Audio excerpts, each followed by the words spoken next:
Forte o vídeo, né? Mas é o que as pessoas estão pensando de nós. É o que a sociedade pensa a nosso respeito. Esse vídeo não foi gravado por uma igreja, se não me engano, não foi gravado por uma igreja evangélica. Eu olhei o nome dos idealizadores desse vídeo e eu fiquei em dúvida se é católico ou se é evangélico. O que para nós não faz muita diferença, né? Porque a gente não acredita em religião. A gente acredita no que Cristo fez por nós. Jesus não é uma religião. Jesus, como eu sempre falo, ele é um caminho, uma verdade e uma vida. E ninguém chega até Deus se não for através dele. Isso não é uma religião. Isso é um fato. Isso é uma verdade. Jesus é uma pessoa. E é por isso que o mundo, é por isso que a sociedade está assim. Cada um pensa de uma maneira diferente. O que as pessoas têm pensado a respeito da igreja? O que as pessoas têm pensado a respeito dos cristãos? O que as pessoas pensam de Jesus Cristo? É isso aí que vocês assistiram. Há quem acredite, há quem não acredite, há quem concorde, há quem discorde, há quem ama, há quem odeie. Mas o fato é que essa mensagem, a simples mensagem da cruz, do que Jesus disse, a seu respeito, ao meu respeito, a respeito da igreja, a respeito da fé cristã, está completamente distorcida, adulterada, corrompida, porque nós nos perdemos no caminho, nós perdemos o foco, nós perdemos a essência da verdadeira mensagem, do objetivo principal. E aí acontece isso. A gente se perde. O culto, que todo mundo conhece, ou a missa, tudo que eu for falar aqui, partam do princípio de que eu não estou falando de religião mais uma vez. Não é sobre ser evangélico, não é sobre ser católico, não é sobre ser espírita, não é sobre ser de uma religião afrodescendente, não é sobre ser budista, é sobre acreditar em Cristo ou não. Então o culto, a missa, a sessão, a reunião dos cristãos, ela perdeu o seu propósito. Sabe por quê? Porque ele se tornou um lugar de buscar os seus próprios interesses. Quando na verdade o propósito do culto, da missa, da sessão, da reunião é buscar o interesse do outro. A igreja se tornou um fim. Vê se você não concorda comigo. A igreja, a religião, ela se tornou o fim de tudo aquilo que Jesus fez. A instituição, ela se tornou o objetivo mais importante. Porque temos que construir o prédio, temos que comprar as cadeiras, temos que comprar o som, temos que pagar o aluguel, temos que pagar o salário do líder, temos que sustentar financeiramente a instituição. E a instituição não pode fechar. A minha mensagem não pode parar. As pessoas têm que ter uma boa avaliação da banda. As pessoas têm que ter uma boa avaliação do pregador, do padre, do que quer que seja. A instituição, a igreja, ela se tornou o fim. Quando na verdade ela devia ser apenas um local que revela um propósito maior para você e para mim. A igreja não é o fim daquilo que Jesus fez. Quando eu falo igreja, nesse caso, eu me refiro às denominações. A igreja no cinema não é o fim. A igreja católica, a igreja batista, a igreja... qualquer denominação que você puder imaginar, elas não são o fim. Igreja no cinema não é o fim. Ela só é um propósito, ela só é o que nos leva a um propósito maior. É aqui que a gente se reúne. É na igreja que se reúnem o que acredita e o que não acredita, o que peca e o que peca menos, o que fala bem e o que fala mal, o que canta bem e o que fotografa. É na igreja que se reúne o profissional, o desempregado, o empregado, o empreendedor. É na igreja que se reúne a diversidade daqueles por quem Jesus morreu. E nessa diversidade a igreja vai revelando o seu propósito para você, para mim, para nós. Esse é o propósito da igreja. E Jesus?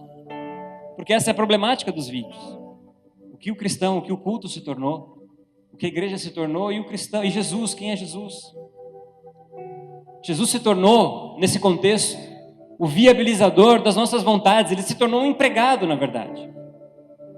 Boa parte das pessoas busca Jesus porque querem alguma coisa dele. Boa parte das pessoas buscam Jesus porque querem alguma coisa material ou não material, mas querem alguma coisa para si. Querem viabilizar alguma coisa para si mesmo, para sua família. Legal, e não há nada de muito errado nisso. Há de errado, há de completamente errado, quando isso é a única coisa que você espera dele. Porque Jesus, na verdade, quem é Jesus? Jesus, na verdade, é o viabilizador do projeto divino. É isso que ele é. No Éden, a gente sofreu a punição do pecado. Recebemos uma natureza corrompida. Na cruz, recebemos outra natureza. A natureza divina, a natureza santa, a natureza de Cristo, de Deus. Para poder viabilizar a sua existência, a minha existência, a existência da humanidade. Não só a minha vontade. Não só a sua vontade. Jesus não é o viabilizador dos seus interesses somente. Mas antes disso, ele é o viabilizador do interesse de Deus para você e para mim. E para quem está do seu lado também. Sabe, gente? A gente depositou nossa esperança, a nossa fé em coisas que não podem mudar o mundo. Não se escandalize. Mas milagre não muda o mundo. Sabe por quê? Porque se mudasse. Qual foi a época na Bíblia que mais aconteceu milagre? Milagre daqueles que você olha e você fala, uau! Isso é mentira! Foi quando o povo saiu do Egito. Galera, tinha uma nuvem de fogo seguindo a galera, vai por aqui. Pode imaginar isso? E uma coluna de fumaça durante o dia, vai por aqui. Os caras comiam de uma comida que vinha do céu. Que milagre maior você pode imaginar? Os caras paravam de frente de uma pedra, um cara barbudo levantava a mão e saía água de lá, os caras tomavam água. Água de pedra. Que milagre maior pode acontecer? A roupa dos caras, 40 anos, caminhando no deserto, no meio da areia, sem tomar banho direito. Não estragava a roupa. Que milagre maior você pode imaginar? E aí? E o povo, o que fez? Pecou, falhou, construiu um bezerro de ouro, traiu seu líder, abandonou Jesus, preferiu outros deuses, morreram.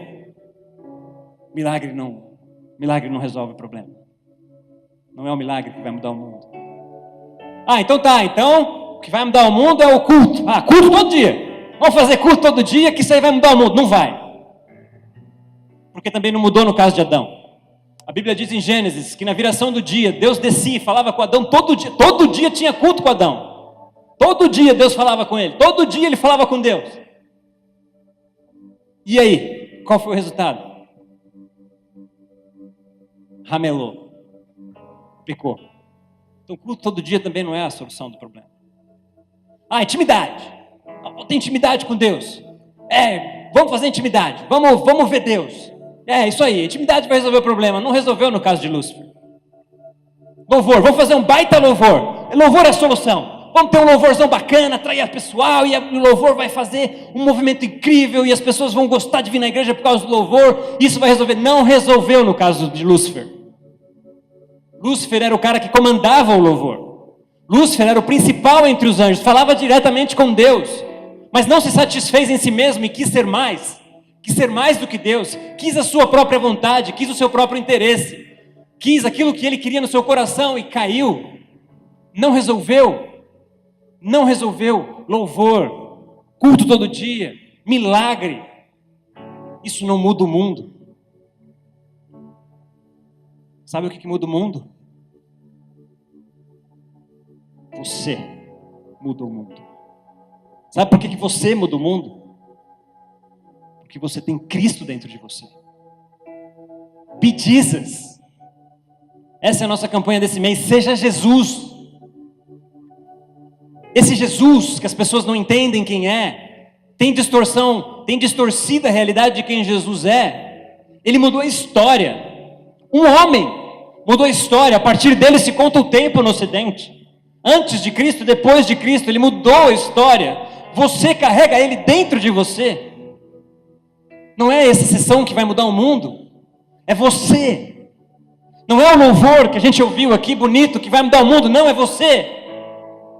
Não é a quantidade de orações que você faz para você ver Deus. Para que você quer ver Deus? Você quer ver Deus? Quer ver? Eu mostro para vocês agora. Vocês querem ver? Olha para o lado. Daí, ó. Aí Deus. A Bíblia não diz que você é imagem e semelhança de Deus? Quer ver Deus? Olha para a pessoa do seu lado. Ele está aí.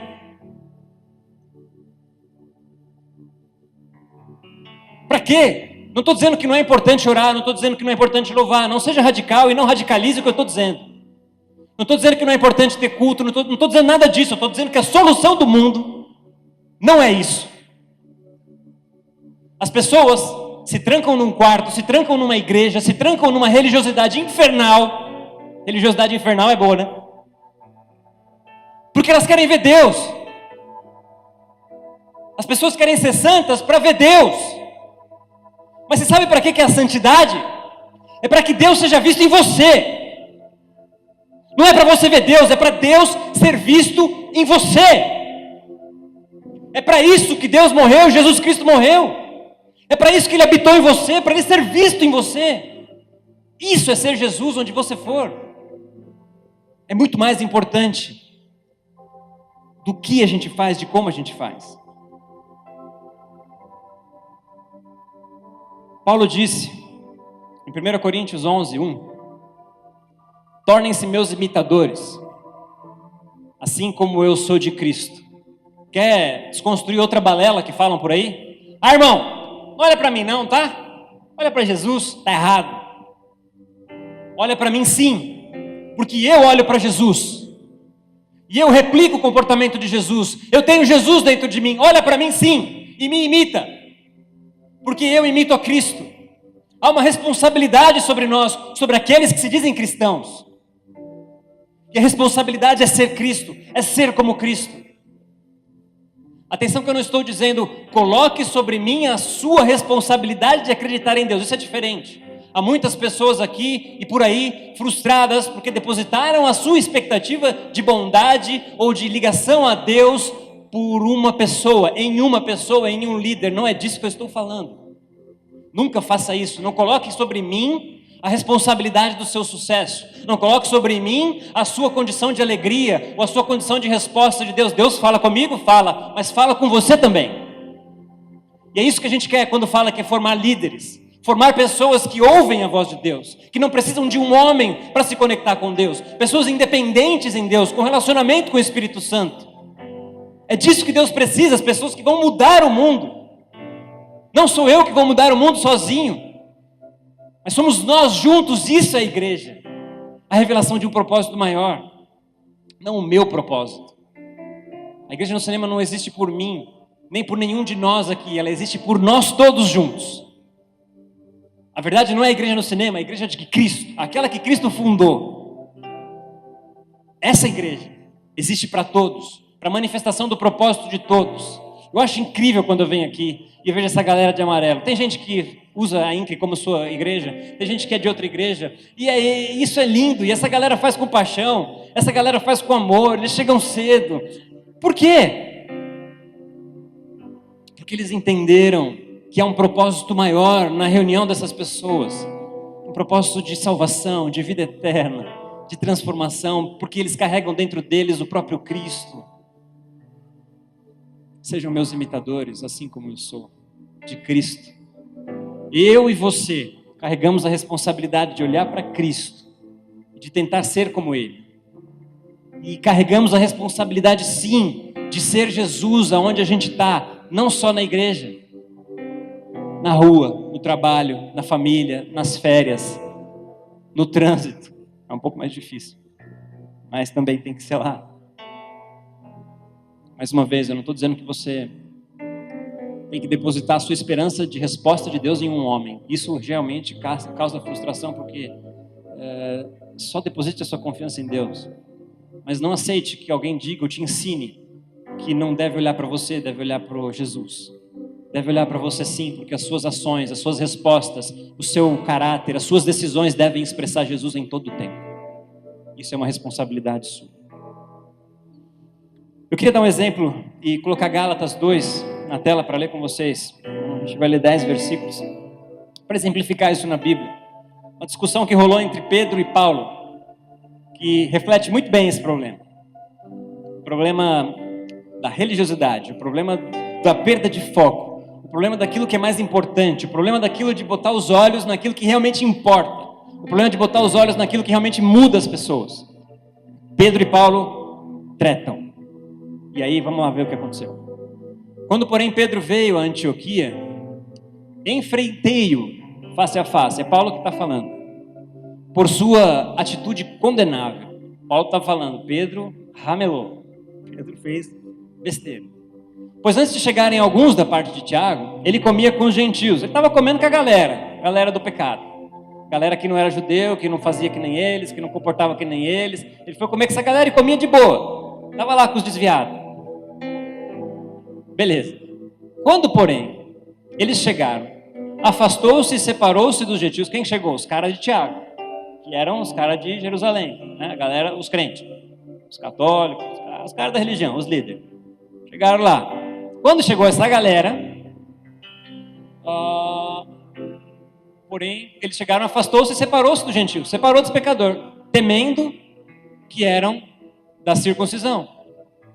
Os demais judeus também se uniram a ele nessa hipocrisia, de modo que até Barnabé se deixou levar. A galerinha que era da igreja, que estava lá comendo com os pecadores, o pior da sociedade, quando chegou os irmãos da igreja, que estavam vindo, falou, opa, só um minutinho aí galera, eu vou ali, que os meus irmãos estão chegando, fica aí de boa, não, fica aí. E aí levou Tiago, levou Barnabé, até Barnabé que era fiel, foi também. E aí Paulo fala, isso é hipocrisia. Isso é hipocrisia, você está preocupado com o quê? Quando Paulo viu que não estavam andando de acordo com a verdade do evangelho, declarei a Pedro diante de todos. Paulo dá uma chamada na frente da galera. Você é judeu, mas vive como gentil e não como judeu. Portanto, como pode obrigar gentios a viverem como judeus? Como podem colocar as pessoas dentro de uma forma? Como você pode obrigar as pessoas a serem o que elas não são? Como você pode obrigar as pessoas a dizer que é assim ou é assado que as coisas funcionam? De acordo com os seus costumes, não de acordo com a palavra. Aqui nós estamos falando de costumes, de colocar as pessoas dentro de formas. Nós, judeus de nascimento e não gentios pecadores, sabemos que ninguém é justificado pela prática da lei. Nós, judeus, que somos a galera da religião, que somos os líderes, não somos como os pecadores, mas somos exatamente iguais. É o que está dizendo ali. Porque não somos justificados pela prática da lei, mas mediante a fé em Cristo. Não é onde a gente se reúne. Não é se eu sou da religião X ou Y. Não é se eu sou da liderança ou não sou. Não é se eu canto, se eu toco, se eu falo, se eu não falo, se eu não faço nada. Não! Porque nada te salva, a não ser Jesus Cristo. Não é o que você faz que te salva ou que te condena. É o que você acredita. Assim, nós também cremos em Cristo Jesus, para sermos justificados pela fé. Sermos justificados por quem? Obrigado. Em quem? Obrigado de novo. E não pela prática da lei, porque pela prática da lei ninguém é justificado. Ou seja, a justificação não tem nada a ver com o que você faz. O amor de Deus por você não tem nada a ver com o que você faz ou com o que você fez. Nada a ver.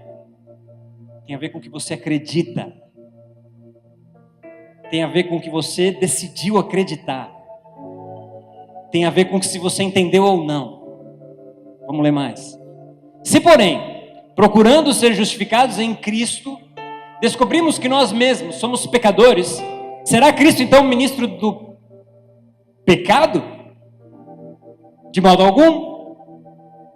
Claro que não. Porque se a gente entende que a gente é pecador e que a gente é só isso, então Cristo ensinou uma mentira. Então Cristo não disse o que é fato e verdade? É óbvio que não, porque se o que eu faço me salva, o que eu faço também me condena, e então Jesus Cristo morreu em vão, porque não é por obras, é por fé, para que ninguém se glorie. Se reconstruo o que destruí, provo que sou transgressor. Se eu reconstruo a salvação pela lei, como era antes de Jesus, eu me torno pecador insalvável, porque Jesus destruiu isso. Vamos lá.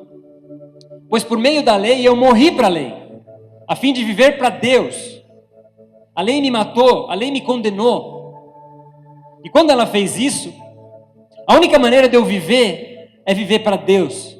A única maneira de eu existir em Deus, de eu ser salvo, de eu ser justificado, é pela fé naquilo que Cristo fez por mim, porque Ele morreu no meu lugar. O preço que eu devia, o castigo da lei, o castigo da minha maldade, daquilo que eu fiz no meu passado, daquilo que eu errei ao longo da minha vida inteira, isso foi posto sobre Jesus na cruz e Ele castigou ali, Ele morreu ali. E a fé nisso me torna santo, a fé disso me torna cristão, a fé nisso me torna salvo, perdoado, livre. Fui crucificado com Cristo por isso, porque Cristo ali naquela cruz, Ele simbolizava eu e você. Ele morreu lá, a gente merecia aquilo, mas Ele morreu lá. Ele foi crucificado e nós com Ele, porque nós nele somos santos, nós nele não temos mais problema com o pecado. O pecado luta contra a gente, mas nós não somos mais pecadores, nós somos santos que enfrentam diariamente a tentação do pecado, mas nós não somos mais pecadores. A vida que agora vivo no corpo, vivo pela fé no Filho de Deus, que me amou e se entregou por mim, não anulo a graça de Deus, pois se a justiça vem pela lei, Cristo morreu inutilmente. Se a justiça de Deus vem por aquilo que você pratica de bom, Jesus não precisaria ter morrido. Se a condenação fosse por aquilo que você pratica de mal, ou praticou de mal no seu passado, e é só isso que te condena, então Jesus também morreu em vão. Jesus morreu para que pudesse viver dentro de você. Jesus morreu porque Ele queria te salvar. Jesus morreu para que Ele pudesse restaurar o reinado e o sacerdócio seu e meu. Jesus morreu para que vocês pudessem mudar o mundo, não o que a gente faz. É por isso que a gente se perdeu enquanto organização religiosa, porque a gente botou a fé no culto, a gente botou a fé no louvor, a gente botou a fé no milagre, a gente botou a fé no dom, a gente botou a fé sei lá no quê. Mas a fé que tem que ser posta em Jesus Cristo e no que Ele disse que você é. A fé tem que ser posta no que Jesus fez por você, e Ele disse que você é santo, que você é rei, que você é filho, que você é sacerdote. É isso que Ele diz que você é. Você só precisa entender e acreditar. Pedro viu Jesus. Pedro andou com Jesus. Pedro abraçou Jesus. Pedro viu Jesus curar cego. Pedro viu Jesus ressuscitar um morto. Pedro viu tudo isso. Pedro aprendeu do próprio Jesus. E ele escorregou várias vezes. Várias vezes. No minuto, ele fala, me chama que eu vou andar sobre as águas com você. E ele vai, ele anda, daqui a pouco ele cai. No minuto ele recebe a revelação, tu és o Cristo, o Filho do Deus vivo. E no outro minuto, Jesus vira para ele e fala, para trás de mim, Satanás, deixa eu morrer, não atrapalha o meu propósito. No outro minuto, ele pega e arranca a orelha do soldado. E Jesus fala, ei, você não entendeu, calma aí. Daqui a pouco ele nega. Daqui a pouco ele desiste, depois que Jesus morre. Daqui a pouco Jesus fala com ele. Pedro era inconstante, Pedro briga com Paulo. Paulo, eu não estou dizendo que Pedro é ruim, tá? Eu amo esse cara, e a gente vai falar um pouquinho sobre ele ainda. Paulo, por outro lado, não viu Jesus, não andou com Jesus, ele viu Jesus de modo sobrenatural no caminho de Damasco, mas ele não teve a oportunidade que Pedro teve. Mas a diferença de Paulo e Pedro é que ele entendeu. Paulo parece com a gente, porque a gente não andou com Jesus. Paulo não andou com Jesus como Pedro. Você não andou com Jesus como Pedro andou. Mas a gente um dia teve uma experiência, ou ainda vai ter uma experiência, de entender que aquilo que a gente sentiu, de aquilo que a gente entendeu, de aquilo que a gente viveu, foi o próprio Deus em nós. Foi o próprio Deus sendo usado por alguém do seu lado. O próprio Deus sendo alguém usado por alguém no passado. E a sua experiência foi tão clara, assim como Paulo. E Paulo entendeu. Paulo não viu, Paulo não tocou, mas ele entendeu. Ele viu Jesus de modo sobrenatural no caminho de Damasco mais uma vez. Mas foi esse cara que escreveu a maior parte do Novo Testamento. Eu acredito que porque ele entendeu o reino. Eu acredito que porque ele acreditou mais, ele acreditou muito, ele acreditou intensamente. E isso deu a autoridade para ele poder escrever a maior parte do Novo Testamento. Mas eu quero falar de Pedro. Destacar o que a gente está querendo dizer com Pedro. Eu queria ler Lucas 22, 60 com vocês. Até o 62. Pedro respondeu ao homem, não sei do que você está falando. Falava ele ainda, quando o galo cantou. O Senhor voltou-se e olhou diretamente para Pedro. Então Pedro se lembrou da palavra que o Senhor lhe tinha dito. Antes que o galo cante hoje, você me negará 3 vezes. Saindo dali, chorou amargamente. Não se escandalize de novo. Você sabia que Pedro não negou Jesus para Jesus? Calma, eu explico.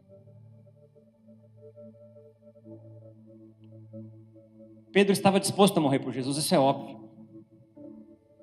Quando Jesus foi preso e traído por Judas, quando Judas beija Jesus na face, no Monte das Oliveiras, está ali Jesus, Pedro, João, está ali uma galerinha pequena com Jesus. E uma galera de exército, da guarda dos caras líderes lá da religião, dos fariseus e tudo mais. E aí, quando vão prender Jesus, Pedro saca a espada e vai para cima de um cara e arranca a orelha dele. Você acha que se ele tivesse com medo de morrer, ele faria isso diante de um exército na frente dele contra 4, 5, sei lá quantos tinham com Jesus? Pedro estava disposto a morrer por Jesus. Eu acredito que você também estaria. Se Deus aparecesse aqui e te pedisse alguma coisa, você não daria? Se Deus pedisse a sua vida, olha, dá a sua vida que você vai morar comigo para sempre, você não daria? Claro que eu vou. Viver perfeito no mundo eterno, você daria a sua vida por Jesus. Sabe o que aconteceu com Pedro? Pedro não negou Jesus para Jesus. Pedro negou Jesus para as pessoas que reconheceram ele. E esse é o problema da igreja. Esse é o problema da religião.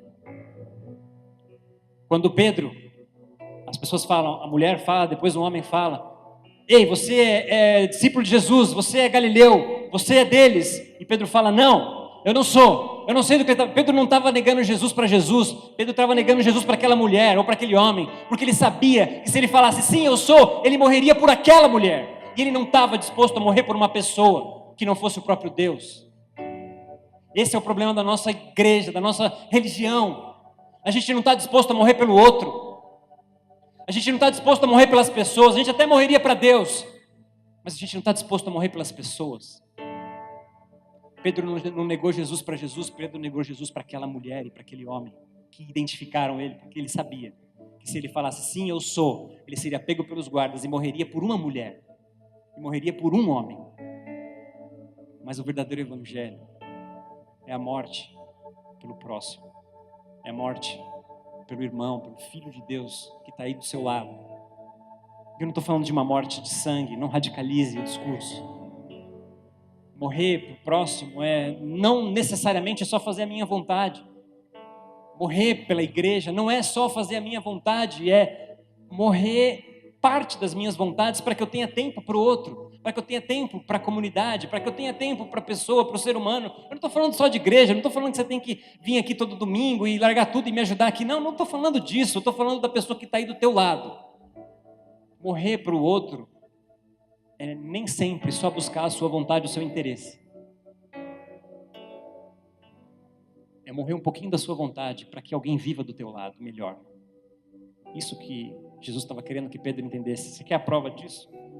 Vamos para o versículo 17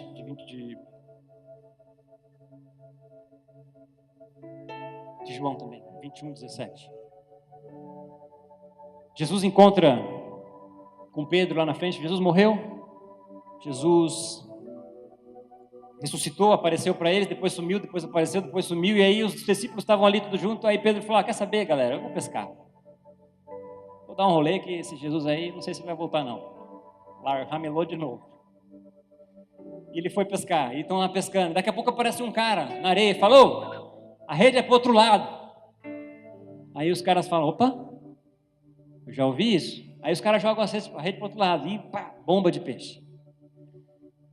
Aí João, o discípulo amado que está escrevendo isso, vira e fala assim: ei, galera, é o Senhor. Pedrão, impulsivo, devia estar pelado, porque a Bíblia diz que ele vestiu sua capa e se jogou no mar. Não sei o que ele estava fazendo pelado no barco, mas ele vestiu a capa porque ele estava senhor. Mas tudo bem, isso é besteira. Aí ele vai e nada, não espera, a galera vai de barquinho, mas Pedro se joga no mar porque ele queria encontrar Deus, ele estava extremamente arrependido. Isso era uma das principais, se não a principal característica de Pedro. Ele ramelava, mas ele se arrependia rápido. Ele entendia que ele errou, ele era impulsivo, mas ele entendia: eu falhei. Ele reconhecia os seus erros.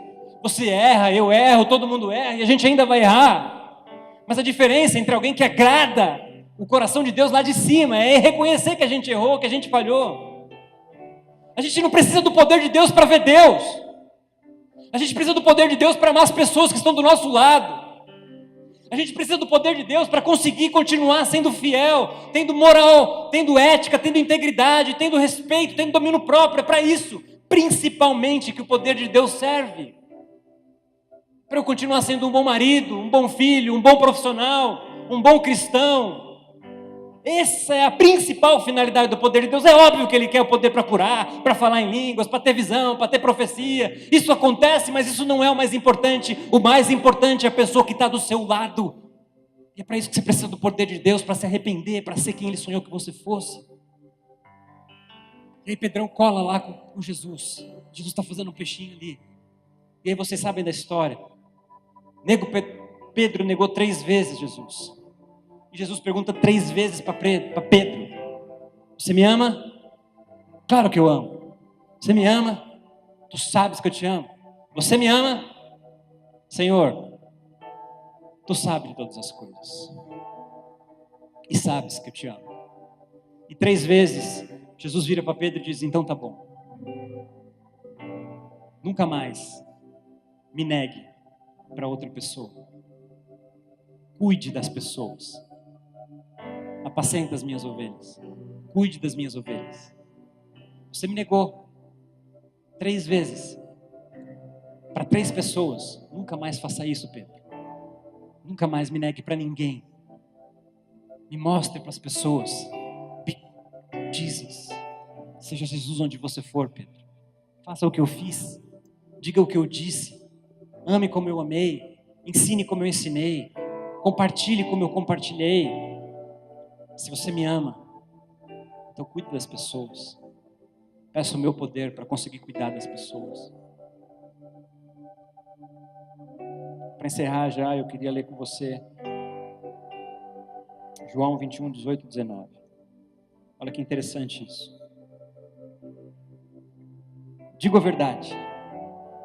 Quando você era mais jovem, está falando com Pedro, é a sequência daquela conversa, 1 ou 2 versículos para frente. Um versículo depois. Digo-lhe a verdade, quando você era mais jovem, vestia-se e ia para onde queria. Mas quando for velho, estenderá as mãos a outra pessoa e vestirá. E esta pessoa o vestirá e o levará para onde você não deseja ir. Jesus disse isso para indicar que tipo de morte com a qual Pedro iria glorificar a Deus. Então ele disse: Jesus, siga-me. Quantos aqui sabem como Pedro morreu? Crucificado, de ponta cabeça. Pedro fez aquilo que Jesus pediu que ele fizesse. Morreu exatamente como Jesus. Crucificado, mas ele não se sentiu digno de morrer igual. Ele pediu para ser crucificado de ponta cabeça. Pedro morreu pelas pessoas. O erro que ele cometeu no passado, ele não voltou a cometer. Isso custou a vida dele. E ele estava disposto a entregar essa vida para Jesus. E ele morre pelas pessoas. O Pedro, o ramelão, mas aquele que reconhecia os seus erros, as suas limitações, mas que amava a Deus de uma maneira incrível, a ponto de dar a sua vida por quem ele não conhecia.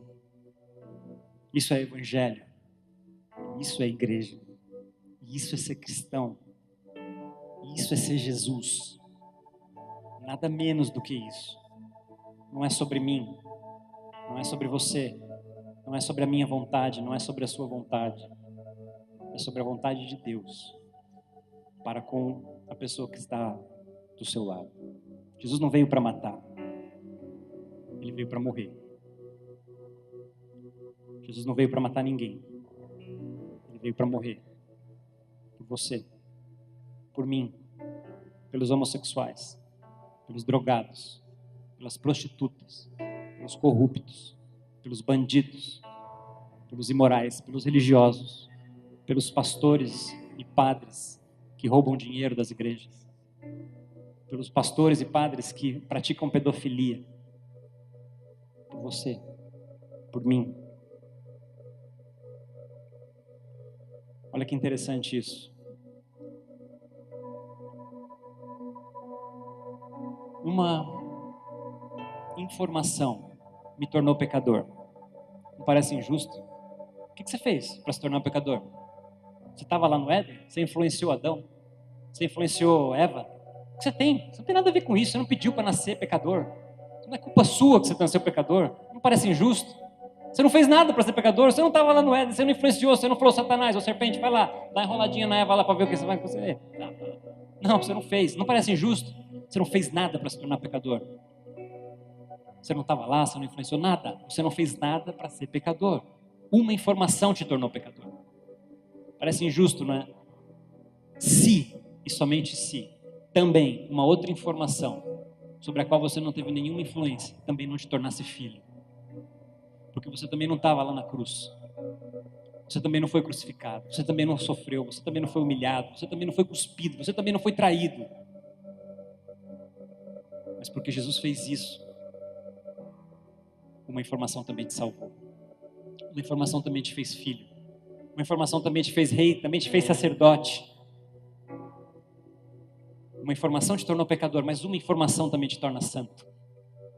E a única coisa que você precisa fazer para ser isso, que você sonhou, e viver tudo que Deus sonhou para você, é acreditar nisso. Eu quero repetir. Só uma coisa pode mudar o mundo. Você. Com o Cristo que habita dentro de você. Você vai mudar o mundo. Você não vai mudar o mundo inteiro. Eu não vou mudar o mundo inteiro. Mas você pode mudar o mundo inteiro para uma pessoa. Você pode mudar o mundo inteiro para um grupo de pessoas. A gente se desilude, né? Vou mudar o mundo inteiro, quem sou eu?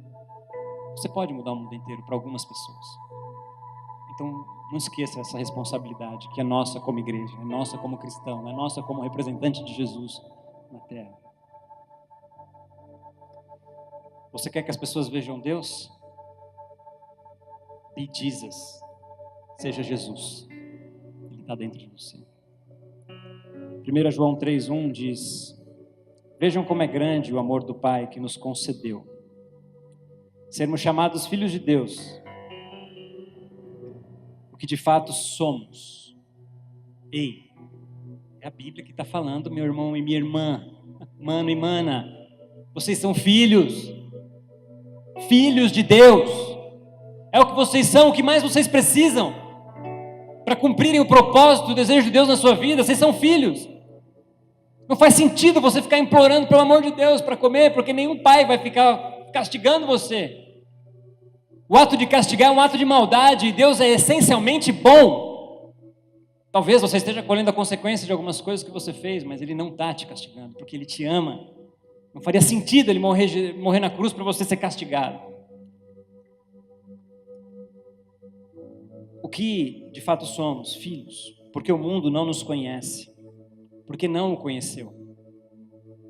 O mundo não nos conhece porque não conheceu Jesus. E como o mundo vai conhecer Jesus quando ele olhar para você e falar: cara, você tem alguma coisa diferente? O que é isso que você carrega dentro de você? Eu quero isso para mim. E aí você vai ter muita facilidade em dizer o que você quer, Jesus Cristo, porque é o que eu carrego dentro de mim. 1 João capítulo 1, 12 e 13 diz: contudo, aos que o receberam, aos que creram em seu nome, deu-lhes o direito de se tornarem filhos de Deus, os quais não nasceram por descendência natural, nem pela vontade da carne, nem pela vontade de homem algum, mas nasceram de Deus. Eu disse no começo que Jesus Cristo é o viabilizador do projeto de Deus para você e para mim. Quando Deus criou o homem no Éden, e agora eu encerro de verdade, Ele tinha 2 propósitos. O propósito de intimidade, de relacionamento com Deus. Eu disse no começo, Deus e Adão se falavam todo dia, na viração do dia. E Deus dá uma ordem para Adão: governe sobre tudo isso que eu criei. Plantas, terras, céus, mares, governe. Deus tinha 2 propósitos com a criação do homem: que ele se relacionasse com o homem. Qual é o papel daquele que se relaciona com Deus? É o sacerdote. Intimidade com Deus. E qual é o papel daquele que governa sobre a terra? Como é que a gente chama esse cara? A gente chama ele de rei. Só que Adão ramelou. Só que Jesus não ramelou. E o que Ele fez na cruz por você, quando você acredita nisso, você se torna filho de Deus. O Espírito Santo de Deus vive dentro de você. E você tem a sua função, o propósito de Deus está consertado. Vocês agora carregam a presença de Deus com vocês são sacerdotes. E vocês têm autoridade para governar, para serem reis, rainhas. Governar sobre o seu trabalho, governar sobre a sua família. E quando você falha, quando você ramela, o que prejudica é o seu governo. Mas não tema o pecado, porque o perfeito habita dentro de você. Tem uma solução para o seu pecado, para o seu problema, para o seu defeito. Jesus ama você. Jesus ama vocês. Você não é nada menos do que filho.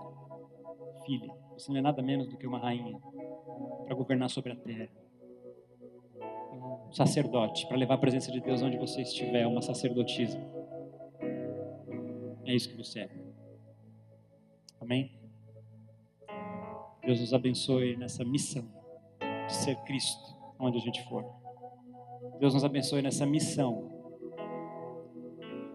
de ser a resposta que as pessoas do primeiro vídeo não conseguiram encontrar corretamente.